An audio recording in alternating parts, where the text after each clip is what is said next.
Quand j'ai dit à Aline Bey pourquoi ce choix, de même qu'à Amadou Gueye, il m'a fait comprendre que j'ai beaucoup rendu au mouvement sportif, au niveau du département de Guédiawaye comme au niveau de la région de Dakar. Je les ai remerciés parce que souvent on rend hommage après ta disparition. Ils l'ont fait de mon vivant. Et la génération avec laquelle j'étais dans les instances et celle qui est en cours, je ne pense pas qu'il y ait quelqu'un qui a pu bénéficier de cet hommage de son vivant. Les récipiendaires, c'est de se baser sur des valeurs qui m'ont aidé quand j'étais dans les instances. L'honnêteté, la rigueur, les compétences, l'innovation et l'humilité. S'ils prennent ces valeurs en compte dans l'exercice de leurs fonctions, par la grâce de Dieu, ils peuvent devenir des leaders dans leur domaine. Vraiment une satisfaction, une très bonne satisfaction, très grande satisfaction d'abord, pour dire que cette formation, nous l'avons demandé vraiment que la fédération nous accorde cette formation. À cette demande, nous avons eu autant de candidats, cela nous a permis au moins d'étaler ça en 3 phases. Cause pour laquelle, vous avez vu cette formation, on l'a démarré le 4. Aujourd'hui, on termine aujourd'hui, on les donne leur diplôme. Ça va nous permettre le 2 de démarrer d'autres formations. Nous avons 3 sessions de formation qu'on doit terminer. Donc vraiment, c'est une demande très forte et c'est une satisfaction pour le district de football de Guédiawaye.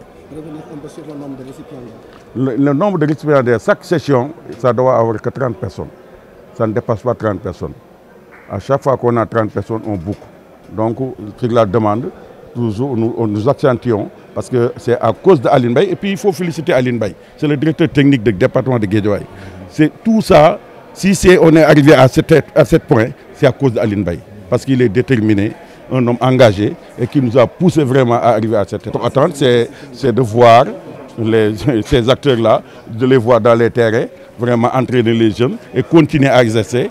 C'est la seule satisfaction qu'on veut donner. Cheikh, après notre entretien téléphonique, après que j'ai eu à intervenir tout à l'heure, il m'a dit que ça a été un honneur pour lui d'être choisi parmi tant de fils de Guédiawaye pour parrainer cette manifestation. Donc c'est un insigne honneur à son niveau d'être le parrain de cette manifestation. Comme je l'ai dit et que le parrain de cette promotion l'a dit, c'est quelqu'un qui est donc à l'écoute du mouvement associatif. La première fois quand même qu'il intervienne dans le mouvement associatif donc sportif. Donc c'est un habitué et qui est toujours à la disposition du mouvement associatif et il a renouvelé. Dès que ces occasions se présentent, il sera là pour vraiment apporter sa contribution à la réussite des activités sportives du département. Ces récipiendaires, ce que tout le monde attend d'eux, comme l'a précisé tout de suite le parrain, c'est qu'on puisse les voir encadrés de grands clubs, comme à l'image de nos entraîneurs actuels, parce que tous sont passés par là. Donc il n'y a pas quelque chose qui puisse les empêcher aujourd'hui d'accéder à ce niveau. C'est le souhait que nous avons. Et en suivant les conseils qui ont été donc donnés par le parrain de la promotion et les encadreurs et la formation qu'ils ont suivie, je pense que rien ne peut être un obstacle pour eux d'atteindre ces objectifs-là.